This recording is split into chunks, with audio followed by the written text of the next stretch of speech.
when we went to Capital Regions for the season. It was a pretty lengthy session that I was involved in, so we will not get the full gist, but I really appreciate Anne-Marie coming over and Kathy setting this up, because we just really wanted to provide an opportunity to give you some more information, and then we wanted to provide an opportunity for you to actually ask some questions. So our time window for today is an hour. Hopefully we'll start the presentation and have that done in 30 minutes, and then we're going to open it up for Q&A at about 10 o'clock, okay? Thank you guys. Thank you. Can I hit record? Yep. Alrighty. Fantastic. So, good morning, everybody. I am Anne-Marie Bertram. I am the Testing and Data Reports Manager out of the Northeastern Regional Information Center.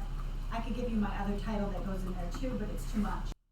I think it's important to just frame who I am. For those of you who don't know me, you might have gotten emails or forwarded emails from Kathy, but I oversee the New York State testing for nearly 230 entities in the Northeastern Corridor. I am a district level administrator like yourselves, but I come from roots in teaching, and I've also had principalship. This is year 21 in education for me. Who's counting? I think we're all looking at that retirement. Today, there is this resource, and this is more my thought points for today, but it's going to serve as your thought points leaving here. And Kathy shared this resource with you to download your own copy. Feel free to add your own notes to your own copy. But there are links and contact information, upcoming training stuff that we're all going to go through today. But I can't tell you everything you need to do for computer-based testing in an hour's time. There's no way. But to even sit and digest everything for CBT in one session would be overwhelming. So what I'm providing you today is your next month's worth of work. And then you're going to get a 2-month chunk, and then the spring. So our team works on bite-sized chunks of information to help you as administrators take in what you need to know in the moment, okay? So with that, we're going to allow enough time for Q&A at the end, but all throughout this and even beyond today, you have our team's support. So that's the important part. How do you get support for CBT? Number one, yes, you can contact NWEA. NWEA doesn't know who you are, who your students are, or have any access to your data and your reporting measures. It's best if you just contact us. If we need to line you to NWEA or CBT support at State Ed, we will do so. But we're your first line of defense. So my team is testing@NARIC.org. We have a phone number of 862-5314. Many of the materials that sometimes Kathy might share has my line on it. I turn my phone off, to be honest with you, so I can actually get work done. So you want to call the team line. It's not that I don't return phone calls, but you may sit, for 4 hours before I return that call. So we help with account support, which we're going to go through today. Some student data, CBT administration training, which is part today, but more so upcoming, and then administration support. You need somebody to bounce ideas off of, or you need guidance on a misadministration or possible misadministration. That's me personally. Okay, like I said, I'm that district level administrator. The rest of my team is technical, they're not educational. Okay? Any questions about that information? All right, fantastic. So, next it's upcoming trainings. It is best to be as aware as you can be, and we try to be flexible enough to allow you various opportunities or modalities for trainings. This link on upcoming trainings will take you to our My Learning page. I can tell you not everything there, not everything is listed yet in that training page, but soon coming. The first is December 6th, that's next Wednesday, is our second test coordinator quarterly meeting. So we have 4 of these a year, and the next one will be covering everything from student data flow for computer-based testing, procedures for requesting special paper-based tests, which I'll talk a little bit about today, but more guidance on that will be in that meeting. And your December through February responsibilities as a testing coordinator for your buildings. On December 20th, 21st, January 3rd, 4th, 5th, I'm having pre-scheduled webinar opportunities all about Nextera admin. Now, why not until December 20th? The students won't be in the system until then, so there's not a lot we can do until they are populated in there. We're going to talk more about that today, but I have to wait until December 20th for you to see your kids and do all the things. When I say all the things, it means adding students who are missing, it means making your classes, it means printing your login tickets, and it means just guidance on best practices in preparation for the simulation.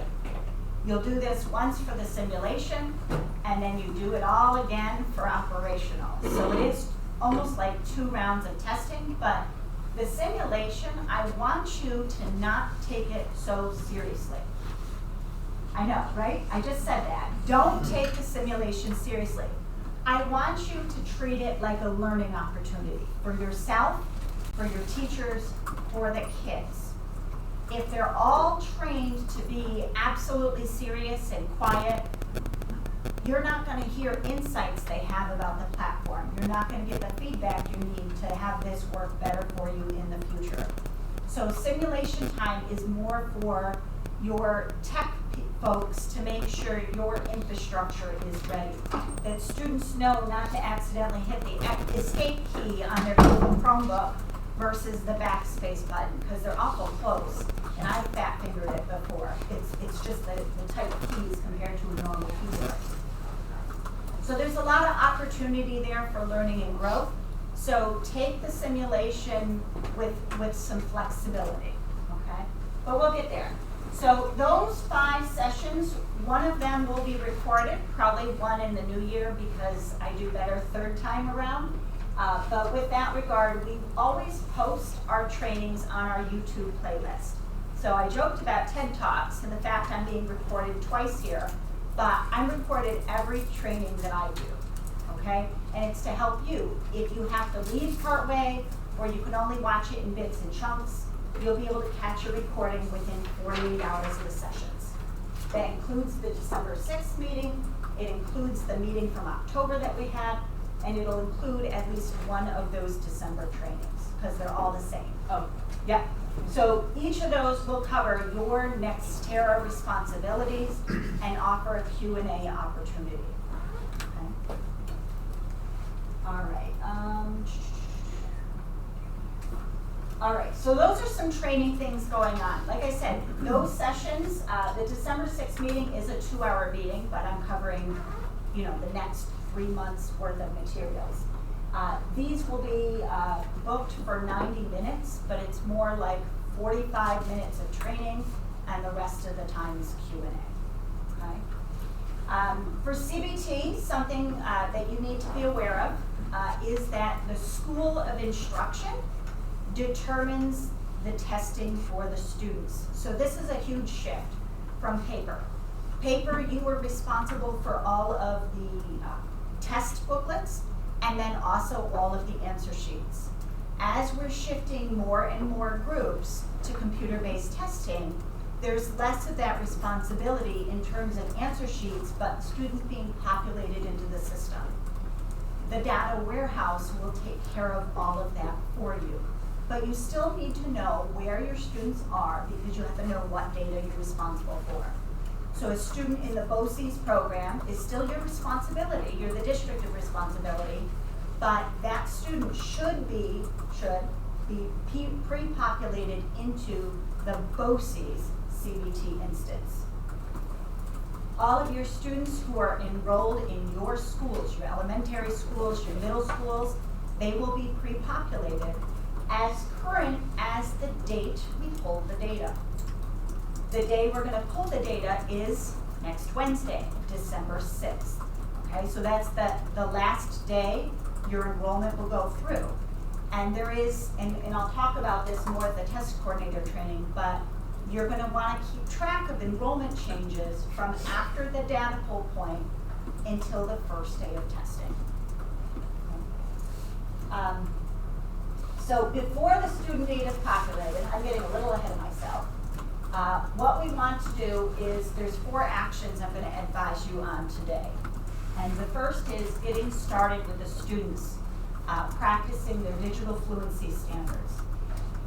If you haven't seen these yet, the computer science and digital fluency standards have been around kind of a couple of years, but this upcoming year, next year, is actually the first year there's a requirement about the computer science certified person, and there's a lot going on with that.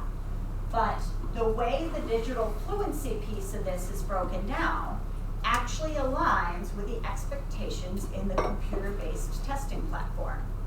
For example, if you look at the fluency standards for grades 2 to 3, the largest prompt in there is having students respond in a computer application to a prompt. That's a computer-based testing question. So with that regard, K1 standards lead up to the 2-3 standards, and by the time they're taking the test, the kids should be proficient enough to answer a question at their appropriate grade level. So if you're not embedding these yet, or you're unfamiliar with these, take a review. Which grade levels are within your buildings? Where do you have crossbands?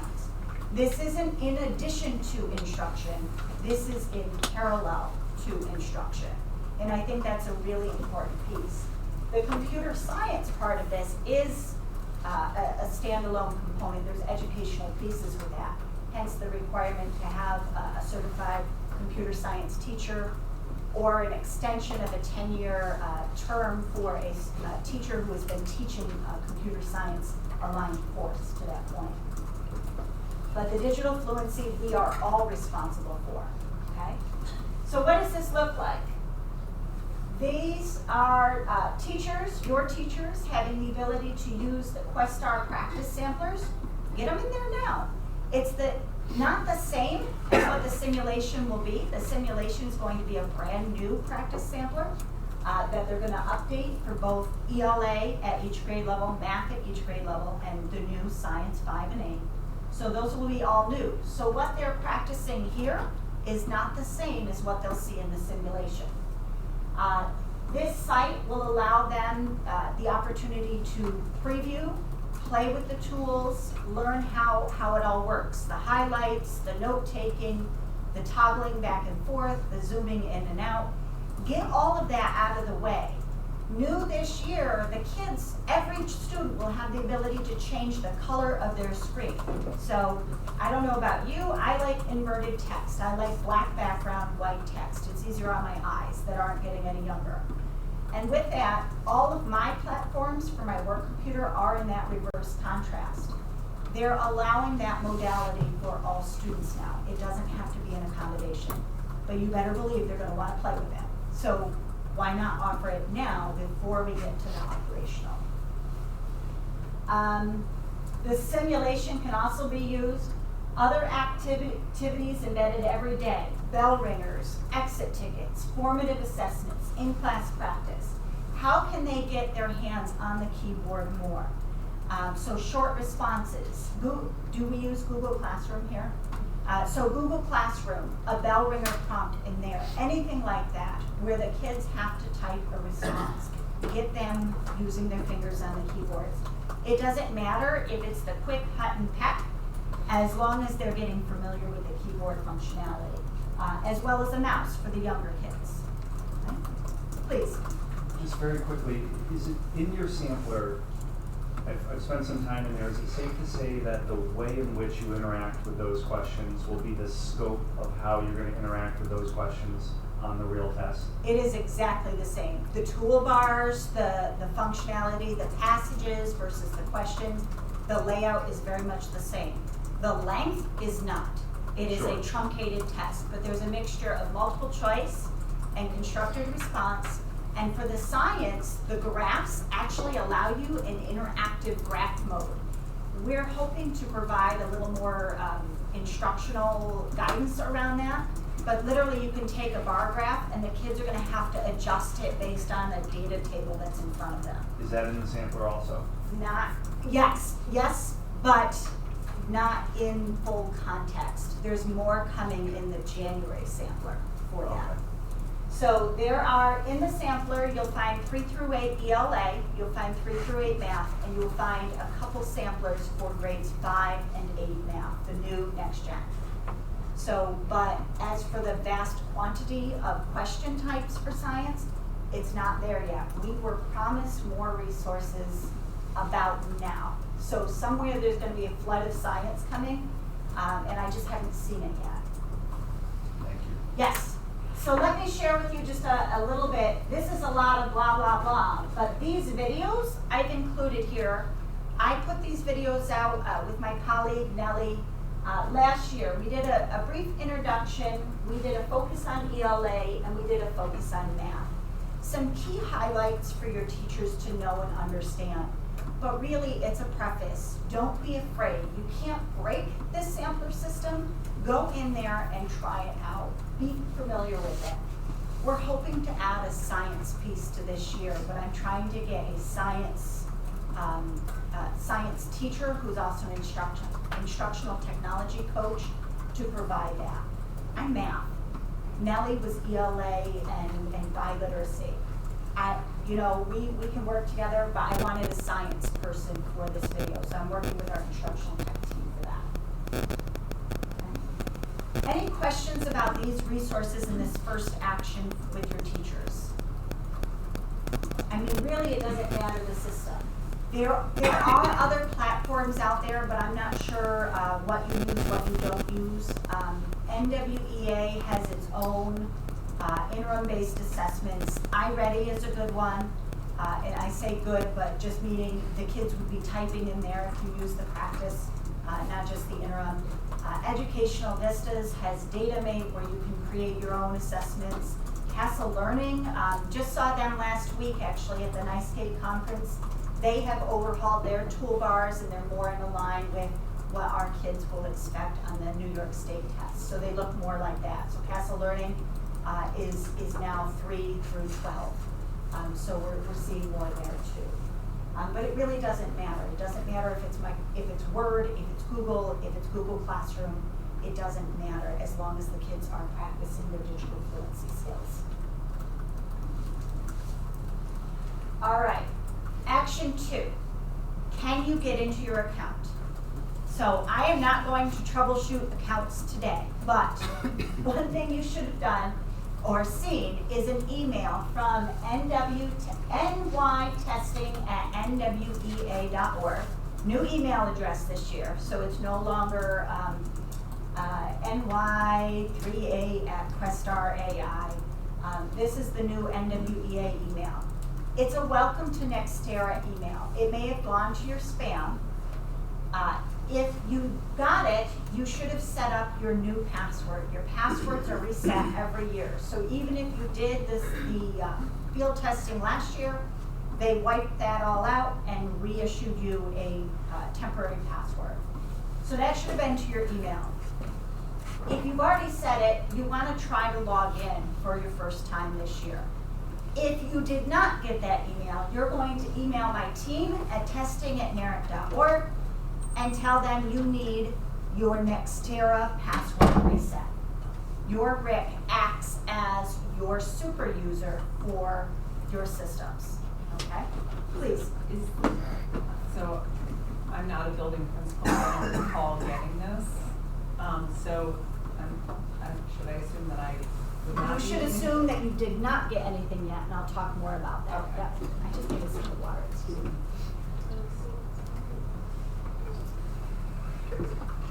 Everybody's heat is on, and I swear it just drives me right out. So, who would have gotten this email? The district test coordinator, okay, and building of principals only, not assistant principals, the building principal as it's identified in CEDREF. CEDREF is a state ed directory Your district superintendent is actually responsible for maintaining the administrators. That includes your DTC, your district test coordinator, and building level administrators. From there, building level administrators can add other roles. So step 2, can you log in? If you can't, email us to reset your password or look into things. Step 2, who's going to help you with your job? So if you did field testing last year and you tried to do it all yourself, what did you find? Was it a bit overwhelming? Was it not? Okay, you don't have to speak out loud today, but ideally, you can't be everywhere at once. And not to wish illness on anybody, but what happens the day before you get the flu? Who's your second in command? So you want to be able to assign other people. So that this is an action you should be taking now. Logging into your account and creating the users that need to support you. So the RIC, that's me. Again, we're super user. We see all of our districts, all of the users in the system. We have access to all of your students, all of your functionality. That's why we're your first level of support. Your DTC, I believe, is Kathy. It's identified? No? Okay. So your DTC also has an account. She can also add building principals. So what's not known is even if you're a building principal and you weren't pre-populated because maybe there's a hiccup in SEBREF, we can still deactivate principals and add principals. Think of it like a hierarchy. Keys to the kingdom are the RIC and the DTC. We have all the powers to make the changes necessary. The only thing we can't do is add another DTC or add a RIC level user. The state has to do that. Your superintendent was also pre-populated, but I honestly don't see them using this a lot. In some of our K-12 schools that are very tiny, the superintendent is also the building principal, who is also the DTC. I feel for them because they really do it all. But in this case, they have an account, but it's rarely used. A district level user is somebody who would help the DTC. They would have access to all the buildings and all the users. Similar roles to the DTC, but can't do concurrent user accounts, can't change login passwords for certain things. So there's some permissions that are removed.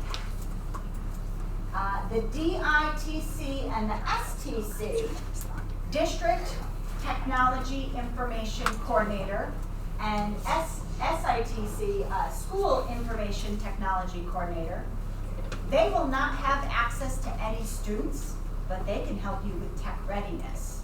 Tech readiness is my next step in all of this. So who are those folks? Do they need access here, or can you provide the tech readiness another way, and are you submitting it as building principal? So those are some pieces there. Principals should have been pre-populated, but again, we can make changes as needed. Principals, you want to see who is your STC, your school test coordinator. They are going to have the same level of power as you. They are your backup.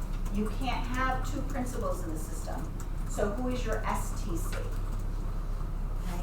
Typically, that in many cases is the same person who has been organizing your test booklets and answer sheets all of these years. Who has the powerhouse of the secretaries or administrative assistants? I can tell you, my Sue Wood, she retired. My Sue was the Sue. Like, everybody in the district coveted her work. I was lucky to have her. But she was amazing at that, and she would have picked this up. She also did all of my school tool stuff. So with that, who is your STC? BLUs or other users at a building level, not necessarily with those keys to the kingdom like a principal would have. But they'll be able to see the students, they'll be able to get to the login tickets if necessary. You don't want too many hands in the pot though, because that can really cause havoc. You don't know where an issue, somebody doing something in the system with the students could wipe out somebody else's work. So we want to be really careful and intentional about the positions we're creating in here. And then TAs, teachers. My best recommendation is to not even give your teachers accounts in here. They don't need to have them. And I say that because login tickets, just like rosters for paper-based tests, can be distributed from another level. Your teachers should be actively proctoring the rooms, not sitting behind a computer with a screen that, refreshes every 60 seconds. It's as bad as them sitting on a phone going through feeds. It's the same thing. They're not paying attention to what's in the room. I had an escalation last year of nearly 100 misadministrations. 100. Do you know what it was from? Teachers not catching that students had earbuds in, or smartwatches on their wrists, or cell phones in their pockets. And it was found during the testing cycle. So they weren't paying attention to their duties as they were administering the test. And that's really important. 100 kids didn't get results because of missing those pieces. Okay, so we need to really pay attention to those parts. And I'll speak about that more and more as we go through the year. With that, does anybody have questions about users, or you're thinking about who you need to add? This video, the add users that's highlighted, is a video showing you exactly how to do those actions. I could sit here and do it with you. I'm going to do it at the December 20th training, but by then, those people should already be in the system and they should be attending the December 20th training most likely. Okay. 20th, 21st, January 3rd, a recording, it doesn't matter. Questions? So if we had an account last year, but we didn't make any, we should just request an account for, Just reach out to testing@narec.org and say, I think I need a reset. If you are a building principal. If your building principal gave you access last year, they will have to give you access again this year. They do a complete wipe of this system. It's not like the alternative education or alternative assessment system.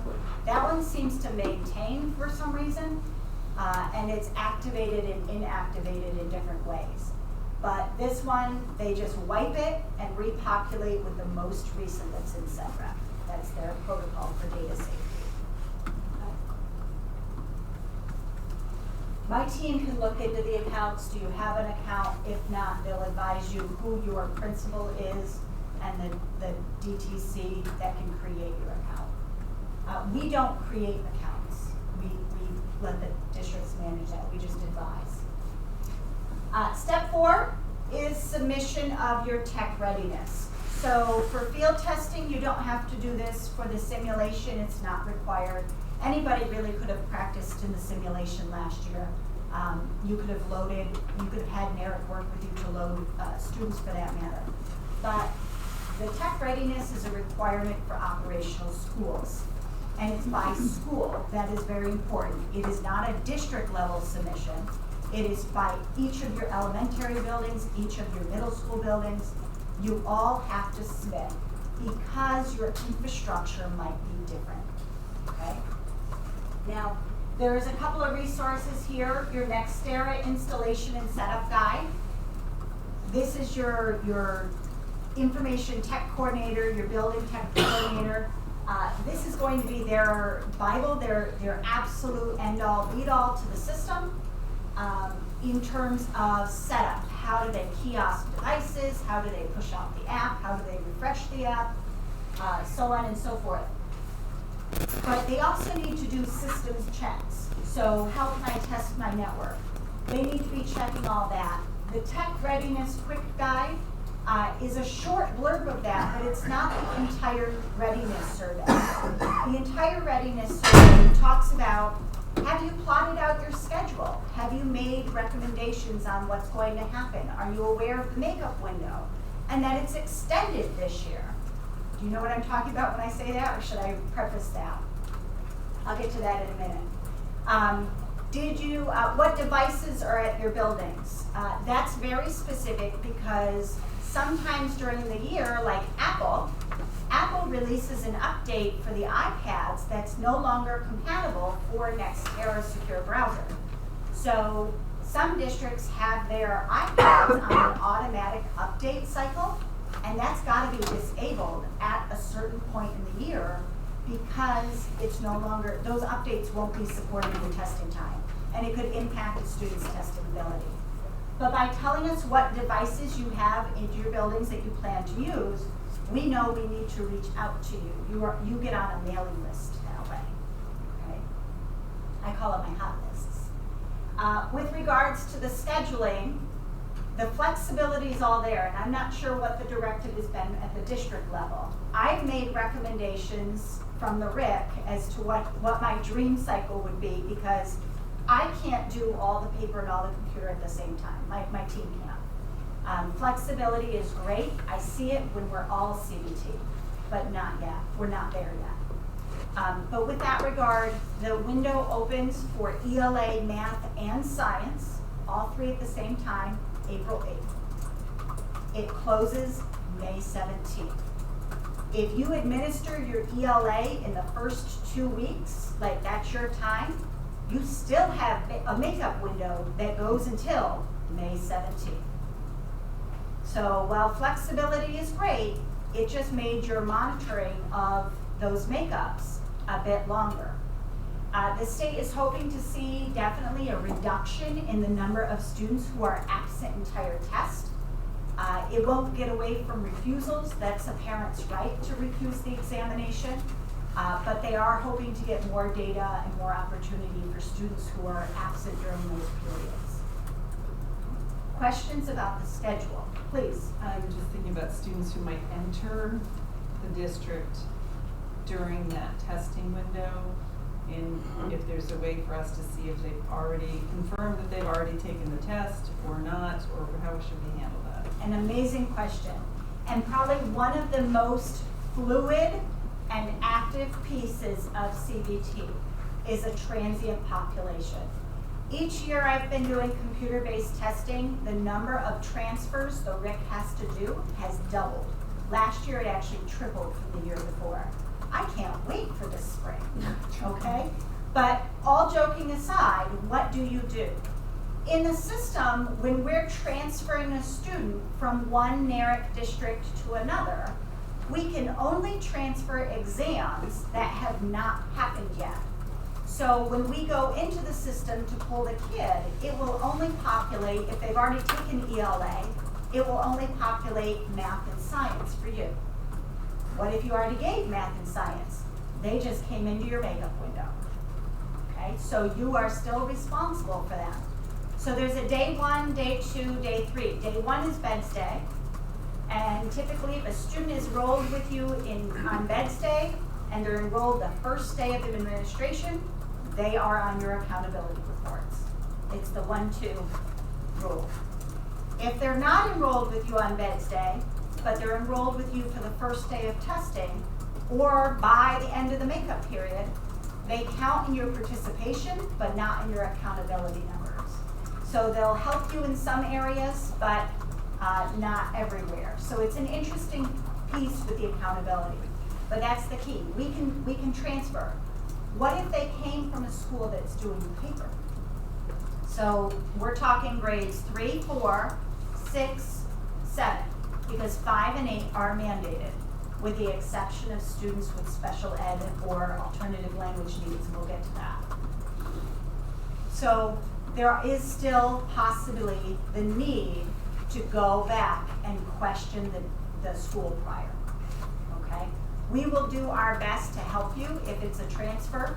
The first thing you're always going to do is try to manually add the student with their nicest ID, okay? That's the first action. From there, if you can't add them because they're already in the system, then you contact NARIC. We do the investigation for you. We let you know what we can find and your next steps. But that's how we're going to guide. It's either you're going to, we see this student in the system, looks like they've taken ELA, we pre-populated their math students. Or we see this student, it looks like they took their math, but not their ELA or their science. You might have to perform a makeup exam. Okay, we're going to do our best to help with that. We're working with state ed as well for a statewide. What if they come from the Rochester area? What if they come from New York City? It's not easy, so thank you for that question. We're still trying to figure out nuts and bolts to that. All right. Everybody good on tech readiness, your resources? I'm bad advisement, I'm instructional, I'm bad advisement on the technology. But we do have skilled folks that have been doing this for years that can advise on these pieces.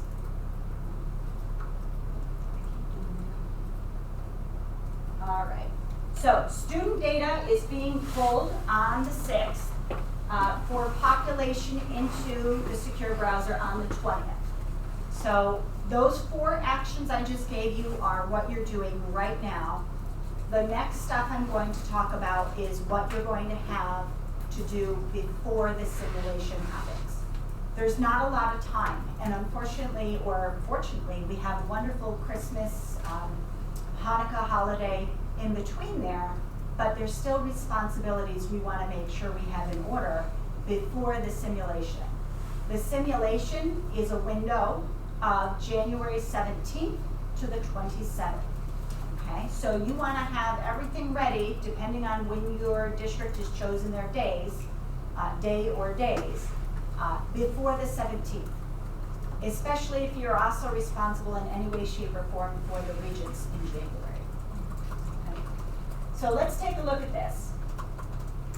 In your document, I provided you just a little snippet of what I can see on my end.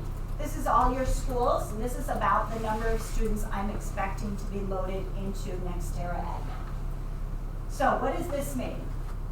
Students who are enrolled with you with a 0011, that means a full-time enrollment in your district, will be pre-populated into the school of responsibility. That if they're enrolled in your elementary, if they're enrolled in your middle school, they're going to pre-populate there as of 12/6. Okay? So you're going to want to pay attention to new students who come in between 12/6 and January 17th. You can run reports out of your student management system for that, just to know, but leave yourself some time because those students will have to be either manually added or transferred to your school by merit. Give us all time. If you call my offices the morning of your simulation and say, I need Johnny transferred from Shen to North Colony, I might not be able to get to it on that same day. So don't put any of us in that position. I'm just being really forward with that. I have a staff of 4 of us that are working on these transfers pretty much every morning from 8 to 11, just to be ready for that day. And then we get a little break. It's like everybody does what they need to do.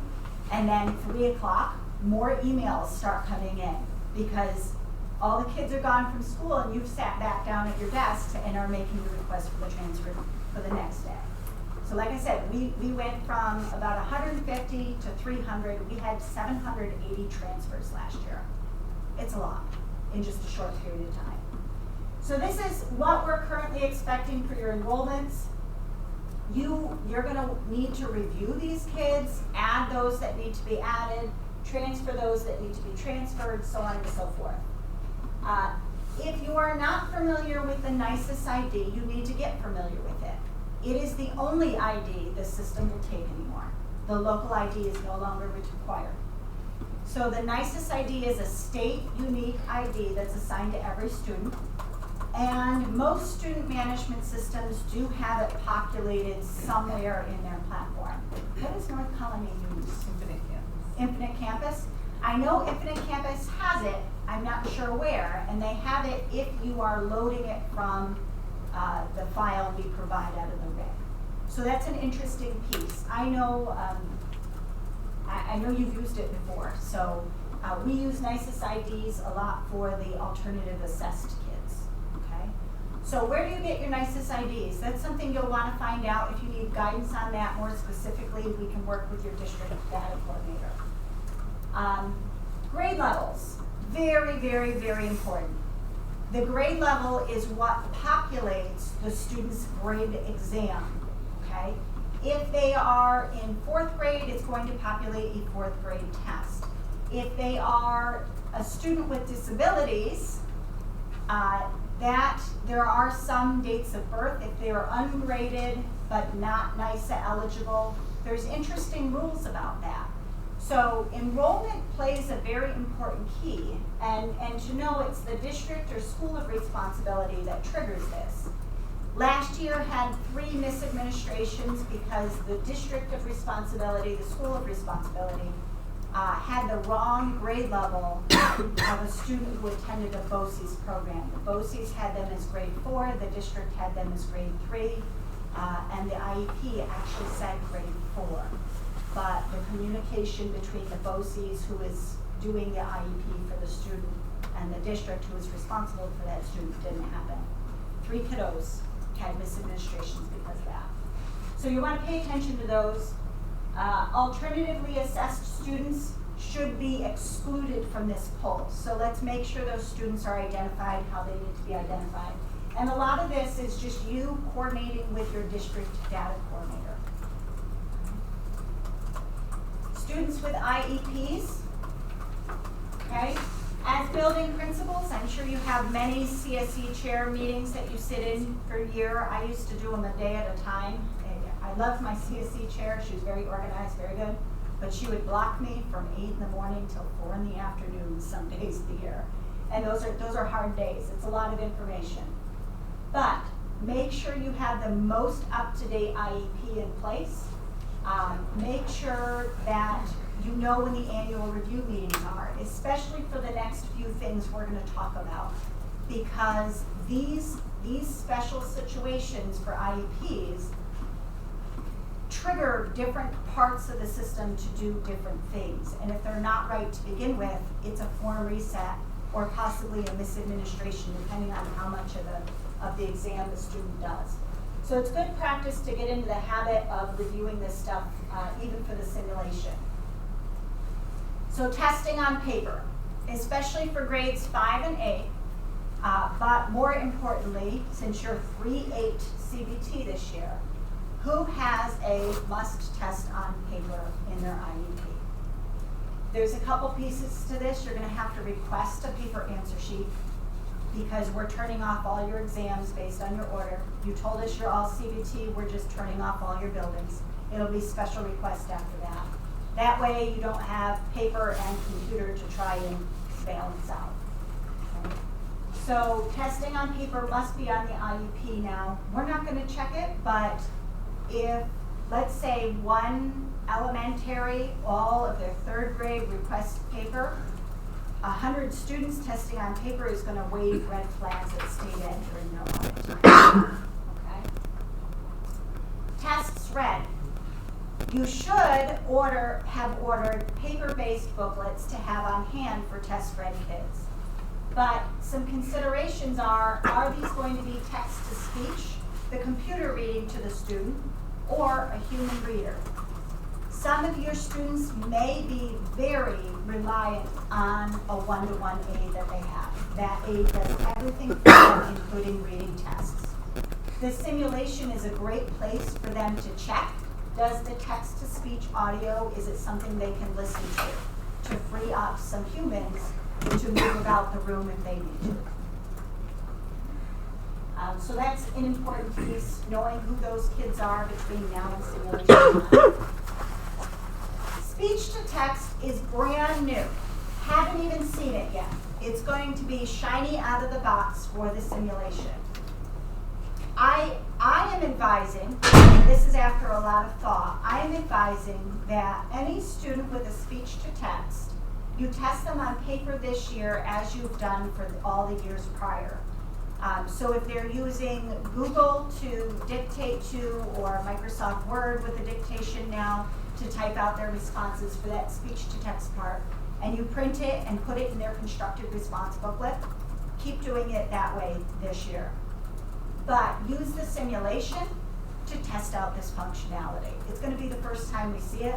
I'm not going to put all my money in the pot to make sure that it's going to be working 100% this year because it's brand new.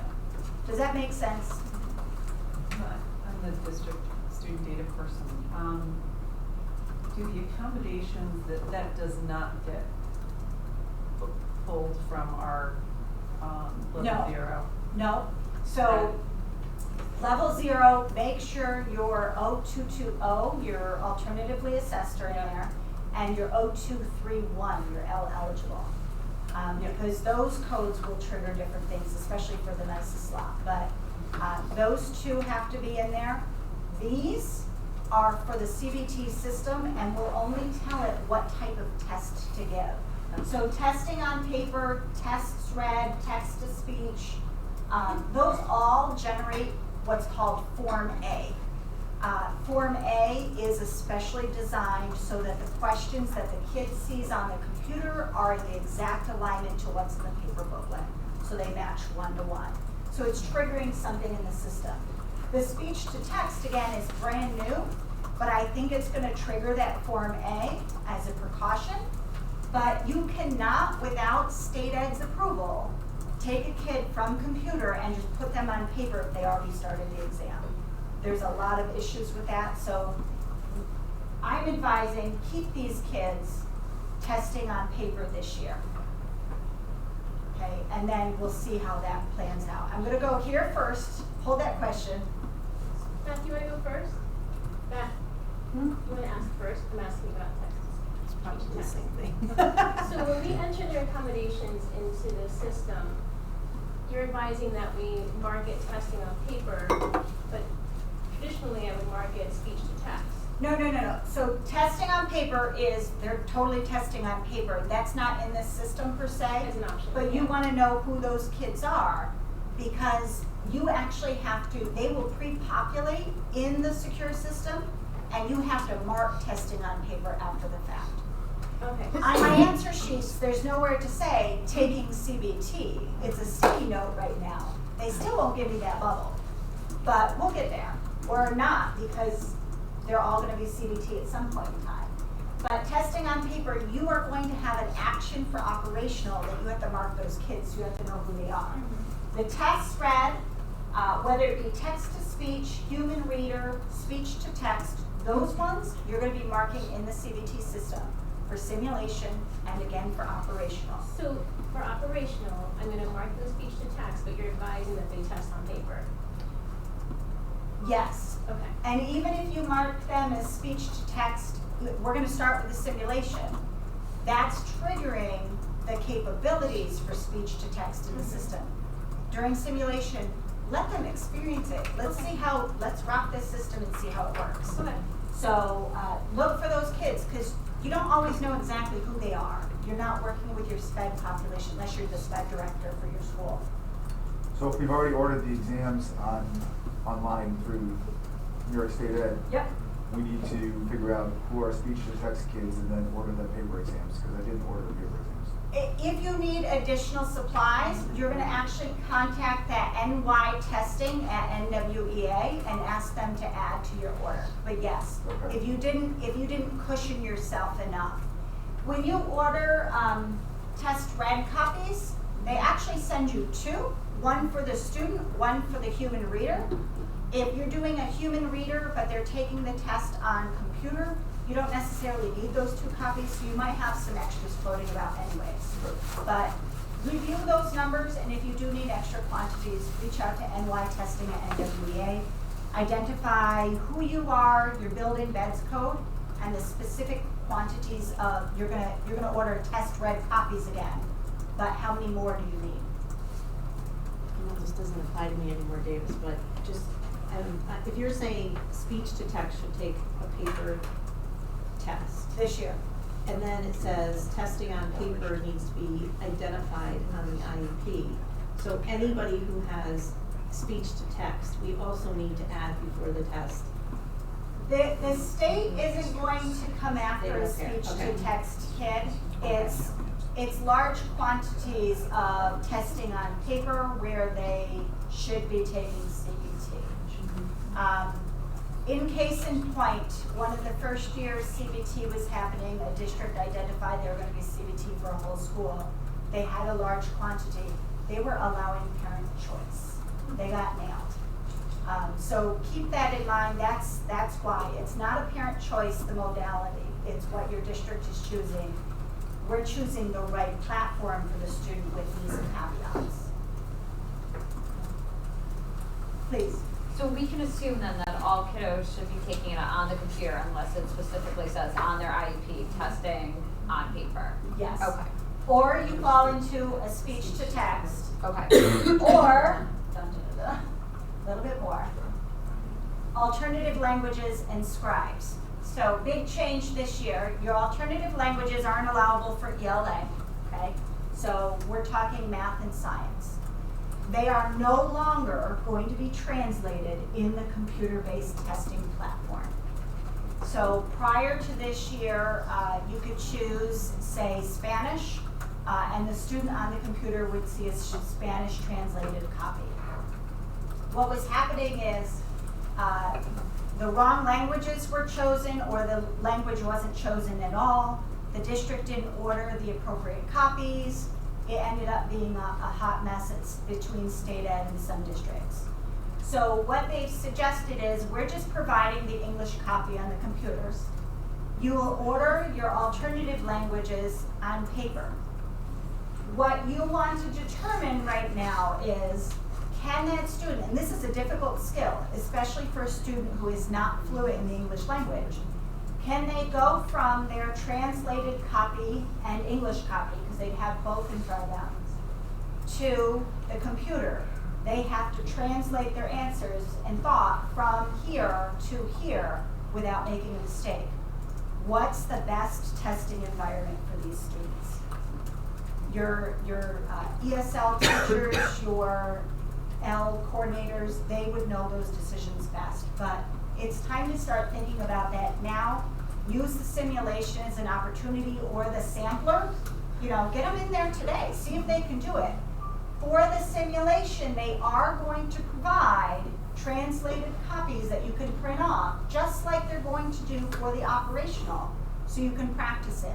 But it's a skill. It's hard for young kids to go from here to here to here to here. You know what I mean? It's that whole, it's a developmental thing. But add that in with an L, and we're making a little bit of a hot mess, but it's to avoid a lot of misadministrations. Okay? So they should be considered possibly for testing on paper. And again, maybe you've already ordered their translated exams. The question is, do you need to order an answer sheet? State Ed already is assuming these students might be testing on paper anyways. Okay? And then scribes. CBT made a scribe a hot mess. So what a scribe has to do, literally the student has to dictate to the scribe, who has to put it somewhere, in a lot of cases write it out, and then type it into the computer. They made it a multi-step process. Your scribe students, depending on the reason they have a scribe in the first place, it might just be easiest to do it once, do it on paper, and get it over with. In the sense that, why are we making the scribe do things twice? They have to write it out, have the student edit it, and then type it and have the student look at it again. It just doesn't make sense. Okay, so it's, they need to really work on that part before I feel confident in having scribing. Yes? So, like, kid breaks their wrist, but for the exam. As a building principal, they can always have an emergency provision. The key is if they're testing on paper, like last minute, we can provide you last minute answer sheets. Okay. You're in our backyard, which makes it nice. My districts who are 4.5 hours away, it's not as easy to do that. So we're trying to figure that out on our end, and we may get away from Scantrons to help with that, believe it or not. So yes, you heard it from me. This year will be Scantrons, next year might not be. It'll be much like our Nicetel Regents process, actually. Okay. But with that regard, if an emergency request is needed, I would have a courier bring over a flight of exams. Okay. But if you're ordering some paper-based tests anyways, if you're ordering answer sheets, we're gonna give you a little surplus anyways. Okay, you'll get at least a minimum of 5.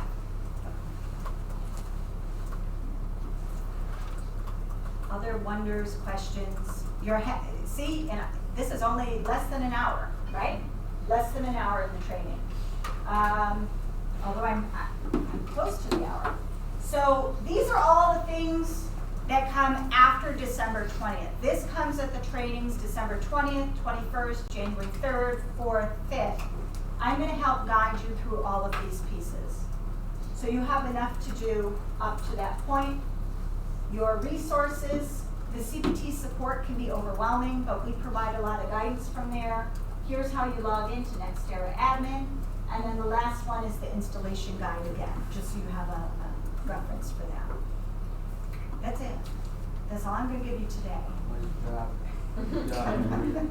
So December 6th, I get all of our kiddos into level 0. Yep, that's going to be ultimately the final deadline, because as Okay. of that date, we're going to pull to them. So, and then there's no other data pull for this purpose until, what was it? Start again. There's no other data pull for the simulation. There will be a new pull of data for Okay. operational. I don't have that data. Okay, so I was just thinking that we're adding every kid that registers between December 6th and April 8th. And the new year, we always see an Okay. influx. Yeah. I don't know if it's because leases are up at the end of December, you know, we have families that move around, but there is always an influx, and I'm Okay. sorry for that. We, you know, they need 3 weeks to load the kids, you need a couple weeks to prepare them with accommodations and everything. Bam, then we're at simulation time. Okay. So it's hard. We're trying, but they are only gonna do one load for operational. Okay. So it's going to be, I believe, late February or early March. Gotcha. And then it'll be loaded mid-March for preparation by April 8th, or by the time you are assessing. So you're gonna have a little bit of a lead. And yes, you have a holiday in there and everything else. I just wanted to remind people, because some of the principals didn't participate last year, that when you put your accommodations in for the simulation, all of those get wiped out when they load the data in for the operational exam, so you have to do it all again. And I think a lot of people didn't realize that, and then had to mad scramble last year right before the test to re-enter all those, so just be aware that. Thank you for that. Your tracking now will help you in the long run, okay? So if you don't have a good system between you and your CSE chair, this is going to force that system of communication. Who are the list of kids, what are the accommodations, and who's your backup to check to make sure they put them in? And in all the trainings, I will repeat this over and over and over again. But great point to that. ELA is separate from math, which is separate from science too. Because an ELA accommodation isn't, a math accommodation isn't always allowable in ELA. Science is more like the math, but again, not like ELA. So they keep those pieces separate too. It's one window on each kit, but 3 different areas you're clicking buttons. Just as a final note so that people know, last year, the middle school and South Hills did a really nice job. You probably don't know the specifics behind that, but Julie, Marion Cimarelli, I think Beth and Sheila, there were a number, Pam and Thea were very important, I think, and Davis for the middle school. So we were able to do this with a lot of success. I mentioned those names because you may want to just tap those folks that I said because they were able to do this. And so I think it went fairly well. I mean, some of the usual hiccups, you know, that day, but all in all, it did go well in both settings. So we do have some history of doing this fairly well. Then why did Kathy Holden do the quickest nodded ever when she was called testing for me to send it your way? I mean, I worked with her and I've never seen her move quick, and that was very fast. I'm just gonna say, it's not about not it, but less is best in this system. It is. It really is. Yeah, less All- is best. Everybody, all the kids are gonna be in grade level buckets. So if you're elementary, they're all gonna be in a grade 3, a grade 4, a grade 5. If you're gonna set up an extra class, make it an extra class for those you have to add accommodations for. But then you're only dealing with one set of access codes for all your 3rd graders, one set for your 4th graders, or 2 if you create 2 classes, because each class has a different set of access codes. Okay, less is best. Think of it that way. attend the trainings, ask questions, again, support. My team and I are here to help you. We're all the way up here. My team and I are here. They're in the office right now preparing for Regents exams, hunting down missing orders. So, but they're answering the phones every day. Whether they're in office or we're working remote, we're available to you, 8 to 4. And if I could make a plug that if we have any ungraded kids that are not taking an alternate assessment so those that are participating in the 3 through 8 testing, and we somehow, they're ungraded, like they're 13 or 14 grade in Infinite Campus, but they're also sometimes assigned to grade 5 because they participate in a 5th grade homeroom special areas classes, for instance. So the grade that goes to the state is the 14 or the 13. It's and the date of birth. The date of birth that's going to kind of determine the grade. So if you have any of those kids, please see how they turn out on the simulation, and we may need to change some things or get things in order. Make sure that you're not just fixing it on the next era, and that maybe we're fixing it in our student information system, so we're not trying to remember which kids needed to be shifted last minute. Exactly. Source systems are so important for all of this work, just to make sure that data flow. Other questions? I have flexibility. Some of you have an elementary principals meeting, I believe. And it's in this room. And it's in this room, so I'm going to be kicked out. But here we are. This is your information. Reach out to us. I thank you for your time Thank you today. very much. Thank you.